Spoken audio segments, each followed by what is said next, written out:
Coloca a mão no seu coração, vamos orar. Espírito Santo de Deus, todas as coisas vêm de Ti. Não existe nada em nós suficientemente bom para realizar algo. Tudo vem de Ti, tudo volta para Ti.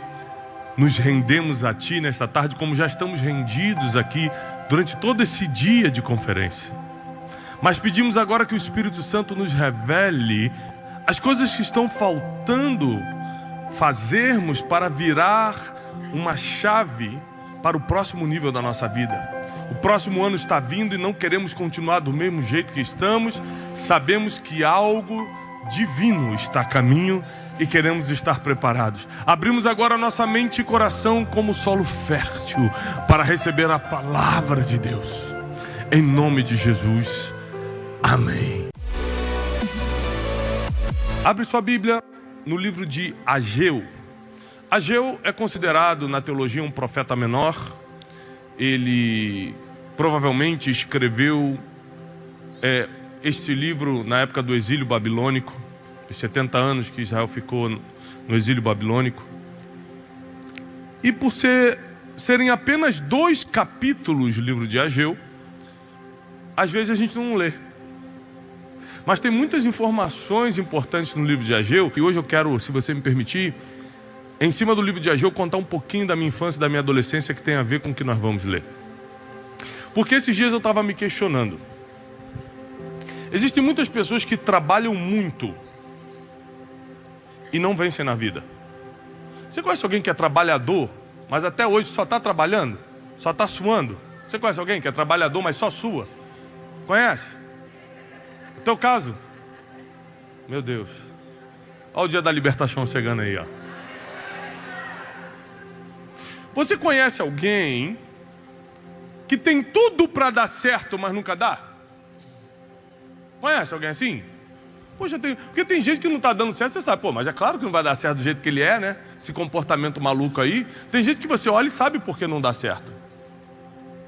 Agora tem gente que tem tudo para dar certo e não dá. Mas fez boa faculdade. Eu fico pensando, sabe como é que começou esse questionamento? Permita-me contar um pouco da minha intimidade. Porque essa semana eu falei muito com amigos meus de infância. Que eu estou indo ao Rio de Janeiro, sou criado no Rio de Janeiro. Estou indo ao Rio de Janeiro pregar essa semana e acabei entrando no grupo lá de amigos de infância. Falei, estou indo, vamos nos encontrar. E eu comecei a ver que todos eles tinham muito mais chance do que eu na infância e na adolescência. Fizeram faculdades boas. Os pais tinham condições financeiras. Tinha tudo certo. Mas quando eu paro para pensar no que Deus fez na minha vida, eu não estou falando como pregador, mas na minha vida empresarial, nos negócios, em tudo que Deus fez na minha vida, eu paro para pensar, por que eu? Porque eu errei mais do que eles. Eu vim do -1, eu não vim do 0, eu vim do -1. Eles podiam ter vindo, eles vieram de lugares muito mais bem preparados. Tem gente que tem tudo para dar certo e não dá. Tem gente que tem um diploma na parede e não consegue nem emprego na área que está formado. Tem gente que fez curso disso, curso daquilo. É filho de fulano, filho de cicrano, fez tudo, mas as coisas não andam. E se anda financeiramente, emocionalmente está travado. Sentimentalmente não se encontra. Tem um vazio na alma que não se pode explicar. E eu comecei a questionar, da onde vêm as bênçãos inexplicáveis da nossa vida? Porque as explicáveis são fáceis de identificar. Plantei, colhi, fácil de explicar. Investi certo, lucrei, fácil de explicar. Existem bênçãos que são explicáveis, mas tem bênçãos inexplicáveis, do tipo, por que eu? Por mim, na minha cabeça, eu nem conseguiria estar aqui, como é que eu cheguei aqui? Como pode? É tipo Davi, o rei Davi tendo feito o que fez, matado inocente, adulterado e tal, e ficar de pé e terminar bem. Tipo assim, como pode? É inexplicável essa bênção, não consigo entender. Porque pela justiça ele tinha que pagar. Pagou de certa forma, mas não como a gente gostaria. A gente gosta bem de ver os outros morrer. Errou, tem que morrer, tem que ser decapitado. A gente é assim. É por isso que notícia ruim na internet e no jornal dá audiência, porque a gente gosta de ver a tragédia e a gente quer ver o final mais triste possível. Mas Deus tem uma justiça diferente da nossa. Graças a Deus. Porque se Deus fosse nos julgar como a gente julga os outros, estava todo mundo aqui fulminado. Vou parar por aqui, senão vai ficar pesado. Vou para a parte da bênção. E aí vem o livro de Ageu e diz o seguinte, capítulo 1. No segundo ano do rei Dário, no 6º mês, no primeiro dia do mês, veio a palavra do Senhor por meio do profeta Ageu, a Zorobabel, filho de Sealtiel, governador de Judá. Sealtiel era o quê? Governador de Judá. Mas também a palavra veio a Josué, filho de Josadaque, o sumo sacerdote. Então a palavra do Senhor veio para duas personalidades. Uma personalidade política e uma personalidade espiritual. A palavra do Senhor veio por meio do profeta Ageu para o governador de Judá e para o sumo sacerdote, quem cuidava das coisas espirituais. E a palavra dizia o seguinte, versículo 2: assim fala o Senhor dos Exércitos. Este povo diz, o tempo ainda não é chegado, o tempo em que a casa do Senhor deve ser edificada ainda não chegou. Então veio a palavra do Senhor por meio do profeta Ageu, dizendo: acaso é tempo para vocês habitarem em casas que estão forradas, mas a minha casa ficar deserta? Só fazendo um adendo aqui, o que fez Davi propor no seu coração, porque Deus não pediu isso para Davi, o que fez Davi propor no seu coração edificar a casa em Jerusalém foi: a minha casa é linda, construída com os melhores cedros, tem de tudo, e a casa do Senhor, a arca do Senhor não tem onde ficar, fica em tenda. É um incômodo de Deus me deu tudo e eu não estou devolvendo. A mesma coisa que acontece com Davi, começa agora de uma forma não orgânica, como Davi foi orgânico. Eu que estou incomodado. Aqui, Deus começou a falar com o povo, é diferente. Davi propôs no seu coração, já que no exílio babilônico, Deus manda uma palavra para o povo, através do profeta Ageu, para uma personalidade política e outra espiritual, dizendo: vocês estão confortáveis onde estão? Porque a minha casa está deserta.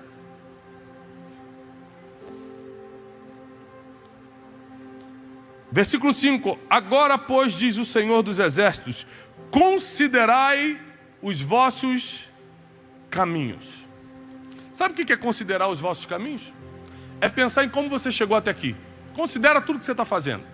Pensa, é o que eu comecei a fazer essa semana falando com meus amigos de infância. Deixa eu tentar entender as bênçãos inexplicáveis na minha vida.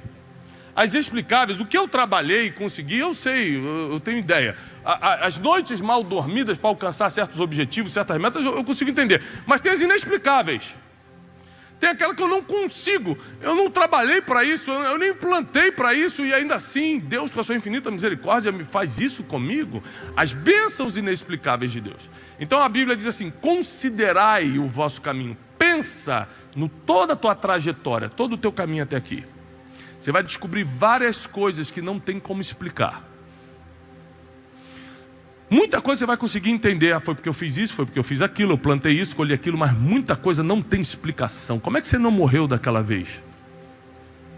Como é que aquele projeto deu certo se tecnicamente era para dar errado? Como você foi escolhido para esse cargo se tem gente muito melhor do que você? Aí você começa a fazer a conta e vê que existem bênçãos inexplicáveis que estão nos seguindo há um tempo. Considerai os vossos caminhos. Versículo 8: subi ao monte, trazei madeira, edificai a casa, e eu me agradarei nisso, e eu serei glorificado, diz o Senhor. Versículo 9, presta atenção a partir de agora. Vós esperastes o muito, mas o muito veio a ser pouco.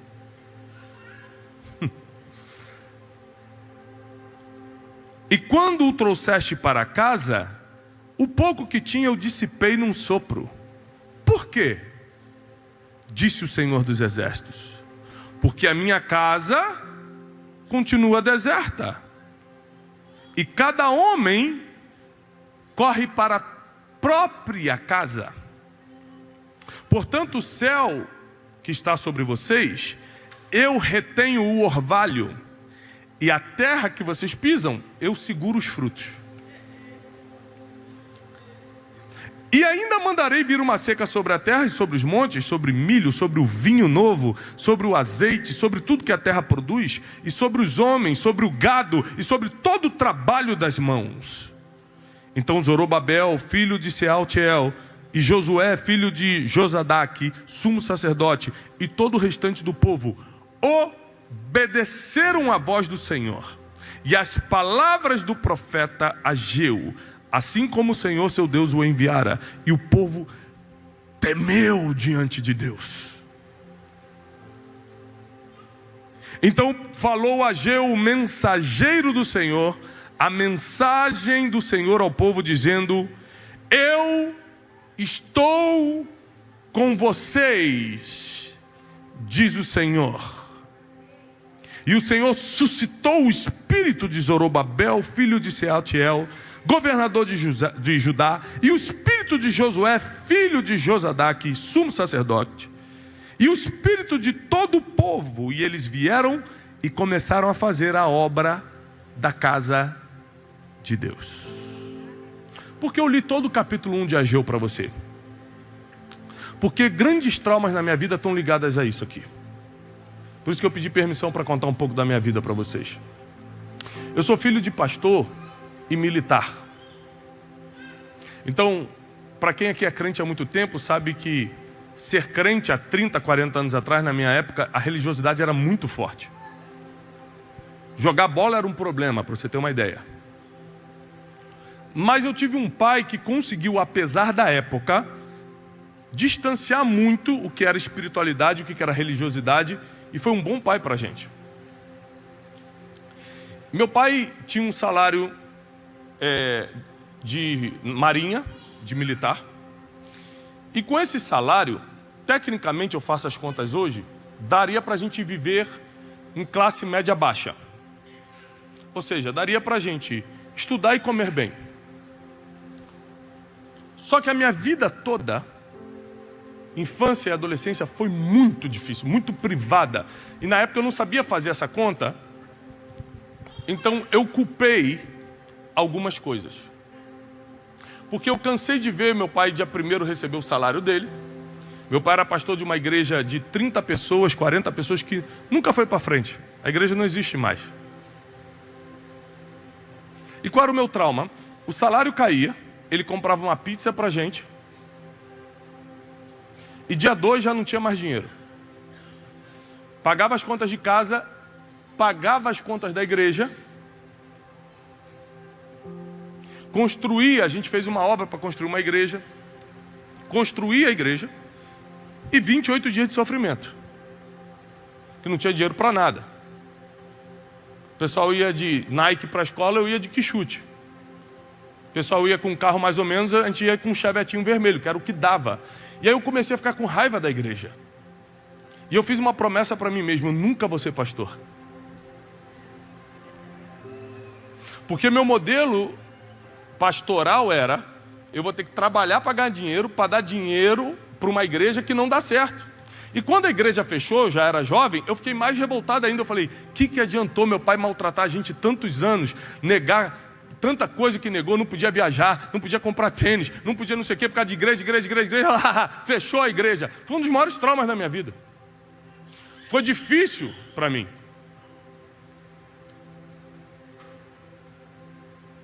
A gente passou muitas privações por causa disso. Então, só teve um jeito de eu me libertar. Para que hoje eu pudesse ser um pregador, não sou pastor de igreja, mas sou um pregador, eu tive que passar por um enfrentamento com Deus. Você já passou por um enfrentamento com Deus? É quando você já não está entendendo mais nada, você vai para o quarto e fala: só sai daqui quando Deus falar comigo. Já aconteceu contigo? Só quem é crente entende isso, né? Aqui a gente acha, o crente acha que pode tirar satisfação com Deus. A gente tem essa mania. Vou entrar no quarto, Se Deus é Deus, fala comigo, como se ele precisasse. É que ele ri dessas coisas e fala assim: eu vou falar contigo, meu filho, porque eu te amo. Não é porque você está cheio de raivinha, não. É porque eu tenho misericórdia de você. Então eu entrei no meu quarto e fiz um jejum de 3 dias absoluto. Pode parecer pouco, eu te garanto, é muito. É muito.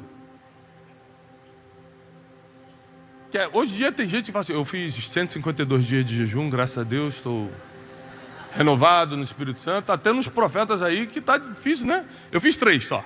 Mas gente, pensa numa dificuldade. No 3º dia eu já estava vendo um anjo, estava vendo, não sabia se era eu desmaiando ou era espiritual mesmo.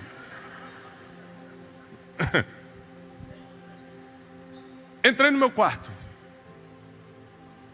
e comecei a confrontar Deus. Falei: Deus, o que está acontecendo na minha vida? Por que acontece o que acontece na minha vida?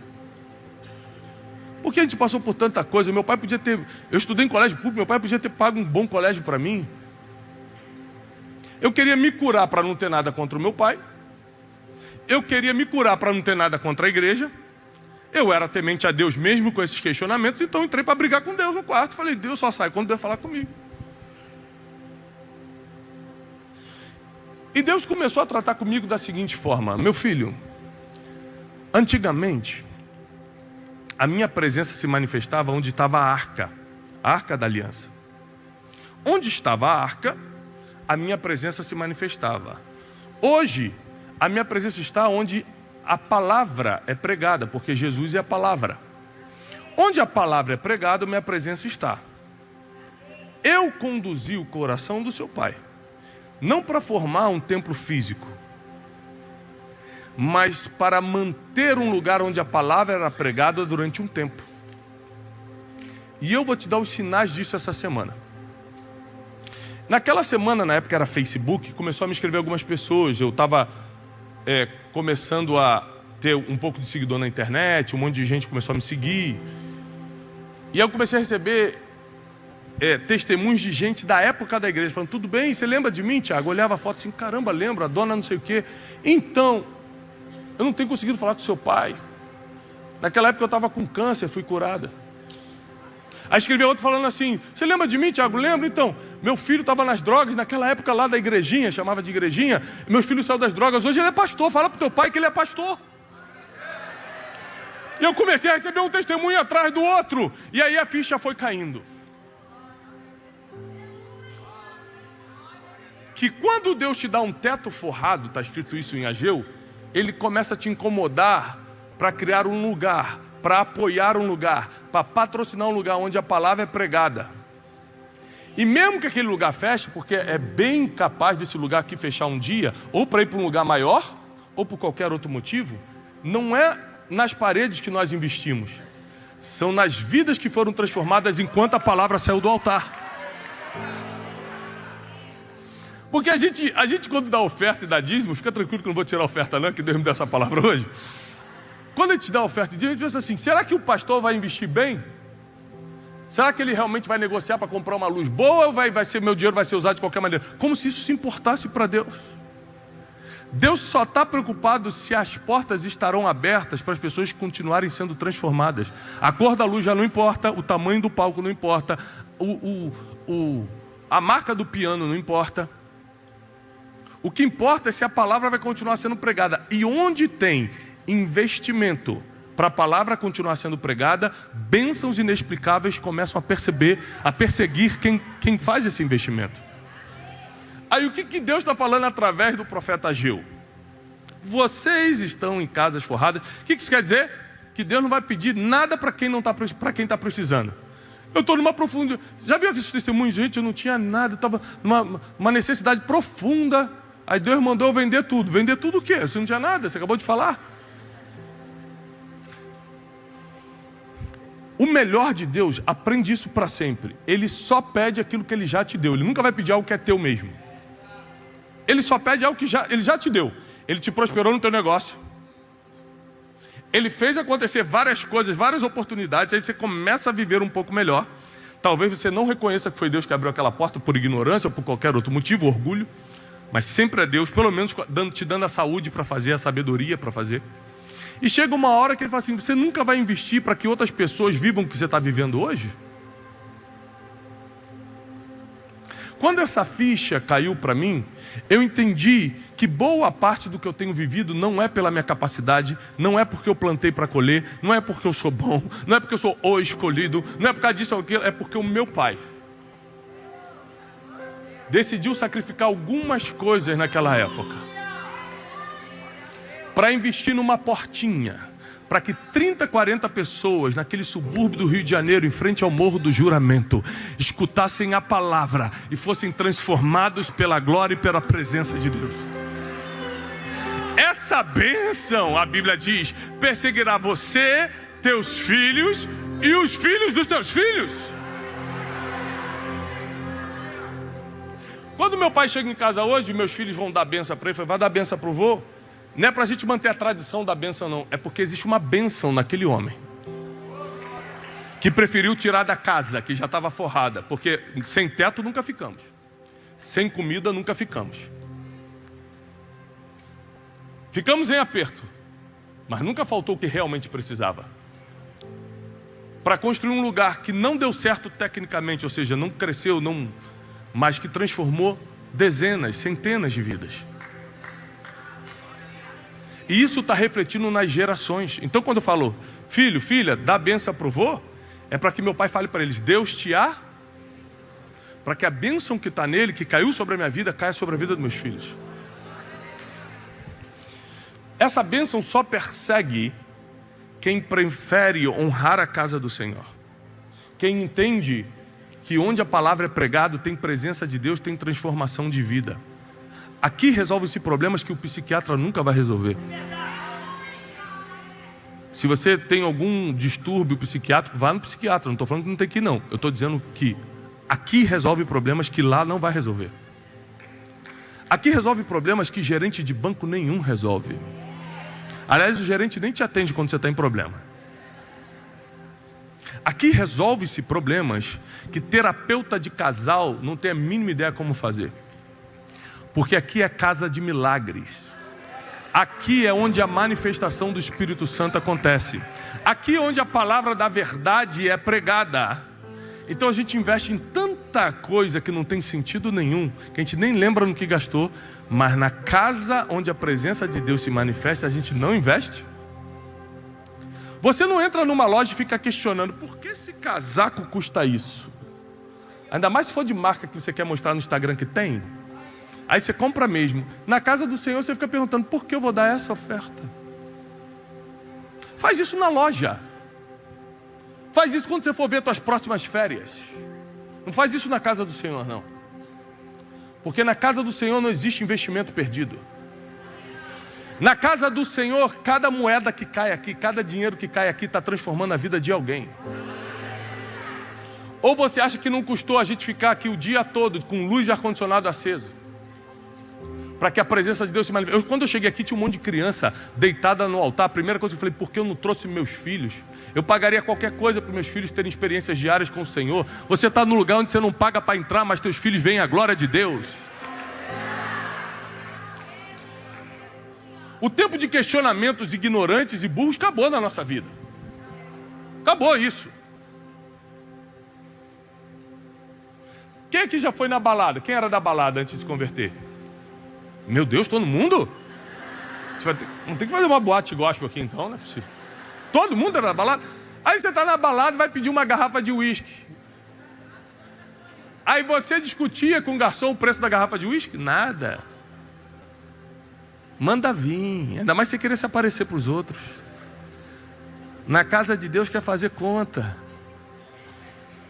Retiro está caro dos jovens.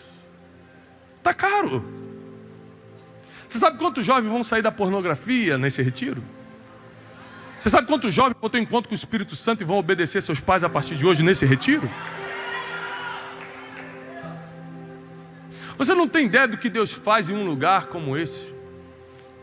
Um lugar onde a palavra de Deus é o centro. Quando Deus te estabeleceu num lugar, a tua próxima preocupação deve ser a casa de Deus. Você pode ver que Deus nunca pediu para que investisse na casa dele quando você não tinha casa. Davi tinha casa e falou: eu estou aqui e Deus está sem casa. Ageu fala para o povo: vocês estão em casas boas e a casa de Deus está abandonada? Não, tem alguma coisa errada. Eu não quero o que você não tem, eu quero o que eu já te dei. Eu não quero que você me dê, eu quero que você me devolva. Não tem nada em você para você dar para Deus, essa é a verdade. Agora, eu quero que você me devolva, porque eu te dei de uma forma que você não merecia. Não foi só para curtir a vida, curta a vida, é melhor do que não curtir. Mas foi para que você chegue no máximo de pessoas através daquilo que você faz. Uns meses atrás, eu estava conversando com um homem muito influente no Brasil, dono de um banco aqui. E ele falou para mim assim: Brunet, ele não é cristão, nunca foi numa igreja, mas ele estava no incômodo, mandou me chamar. E ele falou: estou pensando em doar parte da minha fortuna. Quem está precisando já dá glória, né? Rapaz, o pobre fica feliz quando o rico fala que vai doar fortuna. Ele falou: estou pensando em doar parte da minha fortuna para os pobres. Eu falei: que bom. O que você quer resolver? Um problema seu ou o problema deles? Porque o problema deles você não vai resolver. Agora o seu você vai resolver, você vai se sentir melhor. Você ganhou muito dinheiro na vida. É um cara que está com 70 bilhões hoje. Então ele quer doar 2 bilhões, não vai fazer muita falta para ele. Mas ele quer fazer isso, adivinhe por quê? Porque ele está preocupado com as pessoas? Por que você acha? Vamos lá, você é uma pessoa inteligente. Por que você acha que ele quer fazer isso? Meu Deus, cada um fala uma coisa. Ele quer se sentir melhor, ele quer ficar bem com Deus sem ir à igreja, sem ler a Bíblia, sem se afastar dos pecados. Ele quer continuar fazendo o que ele faz escondido, mas já ajudei os pobres, então agora eu vou para o céu, né? Tá tudo bem. Eu falei assim: olha, se você vai fazer pelos outros, primeiro não vai ajudar. Pega R$1 bilhão, distribui tudo em comida para os pobres. Imagina isso agora. Daqui a 3 dias, o pobre está como de novo? 3 dias. Só 3 dias. Está como? Hã? Com fome. Agora pega R$1 bilhão e investe na pregação da palavra. Eu falei isso com ele, sem ele nunca ter entrado na igreja. Eu falei: você tem Bíblia? Não. Liguei para o meu secretário na hora: compra uma Bíblia agora, arranja uma Bíblia, passa no escritório e traz aqui nesse endereço. Aqui nos Jardins. Comprei a Bíblia e levei para ele e falei assim: ó, investe R$1 bilhão na pregação da palavra. E você vai ver gente nunca mais tendo necessidade de nada.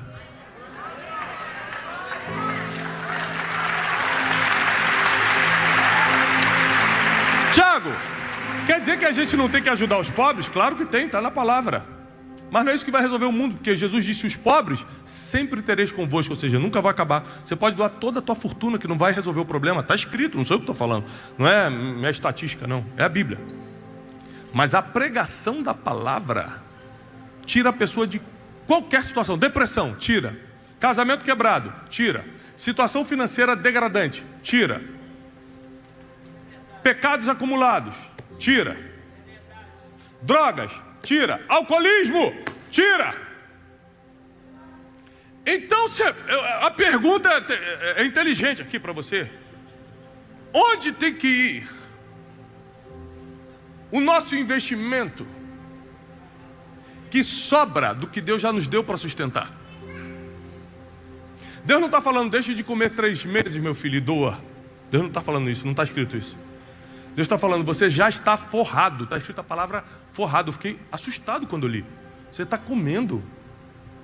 Eu coloquei tuas contas em dia. Eu fiz isso, eu fiz aquilo, e você não vai investir para a minha casa continuar fazendo o que tem que fazer? Então saiu uma palavra do profeta Ageu. Ele reuniu uma figura política e uma religiosa e disse: ó, o Senhor disse isso. Os dois concordaram: a partir de hoje faremos. Quando tem concordância entre os poderes, a cidade se rende. A cidade toda Judá disse: nós serviremos ao Senhor e construiremos a sua casa. Então Ageu voltou e falou o seguinte: então o orvalho que estava retido vai começar a cair novamente. Os frutos da terra que não cresciam vão crescer novamente. Ou seja, a prosperidade de coisas que você não sabe nem de onde está vindo, vão continuar, vão começar a te perseguir. Convites que você não estava nem sabendo que poderia receber, vão chegar por e-mail, por telefone, por WhatsApp, vão bater na porta da tua casa. E você não vai saber explicar. A Bíblia diz que Deus não divide a glória dele com ninguém. O bonito de ser abençoado por Deus, pastor Lucas, é que quando você é abençoado por Deus, não tem como você contar a história como foi, porque você nem sabe como aconteceu. Aí você não rouba a glória dele. A pessoa vem e diz, como é que você foi tão abençoado? Eu falo, cara, eu não sei. Foi Deus. Não tem como explicar essa cura, não tem como explicar esse milagre, não tem como explicar essa provisão, não tem como explicar o que está acontecendo. Foi Deus, porque Deus não divide a glória dele com ninguém. Então quando ele fizer na tua vida, vai ficar claro que é por causa dele. Você fala, Tiago, é que eu tenho tão pouco, eu estou passando tanta coisa. É porque você não leu a Bíblia. Porque na Bíblia tem uma mulher viúva que tinha 2 moedinhas. E quem vai fazer a análise desse texto não é nenhum profeta, nem um grande apóstolo, é o próprio Messias. Jesus debruça sobre o gasofilaço e fica olhando. A Bíblia diz que ele estava olhando assim, ó. Veio pessoas muito ricas e botaram dinheiro. Jesus olhou falando, nada. Deu 1 milhão? Eu sei quanto você tem na conta, isso não é nada. Veio uma velhinha, uma viuvinha com 2 moedas. Jesus falou, nossa, que dinheiro, que coração. E aí todo mundo começou, peraí. Mas os caras que botaram muito dinheiro, ela botou duas moedinhas. Mas ela colocou de tudo que... Ela colocou tudo que tinha. Ela falou o seguinte, minha confiança está tão grande em Deus, que como eu não tenho para fazer o que eu tenho que fazer, eu vou colocar onde resolve. Porque quando eu coloco onde resolve, não só o meu problema encontra a solução, mas o problema de todo mundo que entra nesse lugar que resolve. E eu descobri que a bênção que estava sobre a minha família, meus irmãos, meus filhos, e vai estar sobre os filhos dos meus filhos, não tem a ver com a nossa capacidade, nem com a universidade que fizemos, e nem com nossos empreendimentos que geram recursos. Tem a ver que nós não abandonamos a obra da casa do Senhor. E sabe o que mexe comigo? Eram só 30 pessoas na época. Hoje eu falo com 20 milhões por semana pela internet, 20 milhões de pessoas. Toda semana. Você junta todas as impressões do Instagram, do YouTube, do Facebook, são 20 milhões de contas únicas que assistem nosso conteúdo de alguma forma.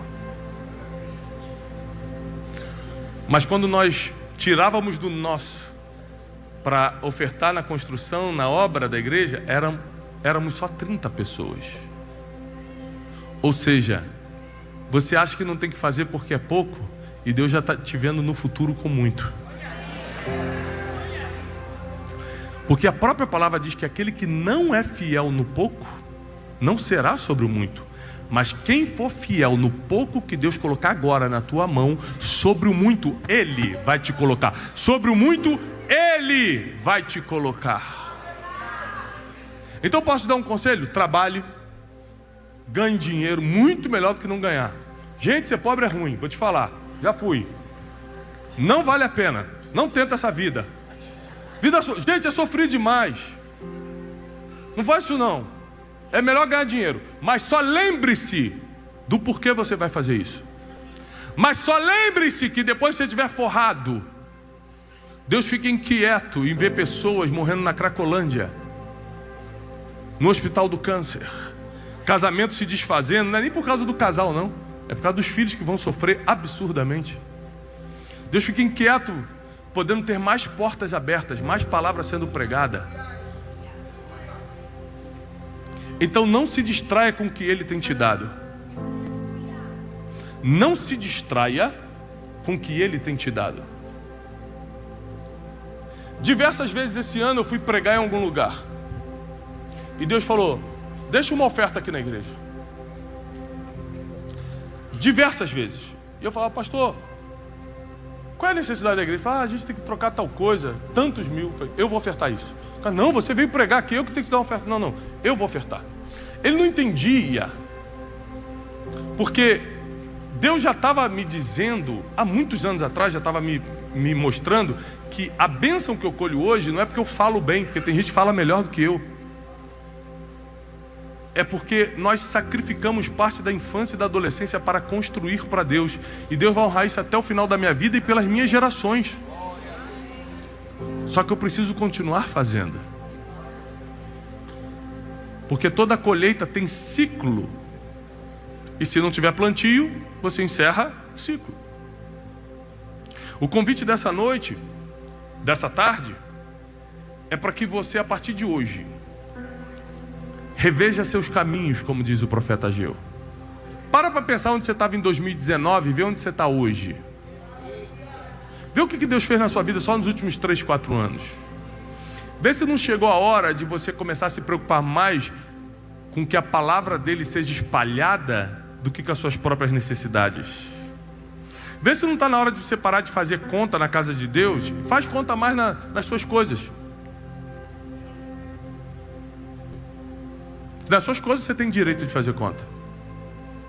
Mas nas suas coisas você não quer fazer. Você compra na emoção. Para Deus você quer fazer. Não estou entendendo. Porque o que está vindo sobre a tua vida é o orvalho descendo do céu sobre tudo que você plantar. É fruto saindo da terra. O que está vindo sobre a tua vida nem olhos viram, nem ouvidos ouviram, nem jamais entrou no coração do ser humano. O que Deus tem preparado para aqueles que o amam. O que está vindo sobre a tua vida não tem explicação. É bênção inexplicável. Fica de pé. É bênção inexplicável. Vou te perguntar como aconteceu. Você vai dizer, não sei. Foi o Senhor. Foi o Senhor.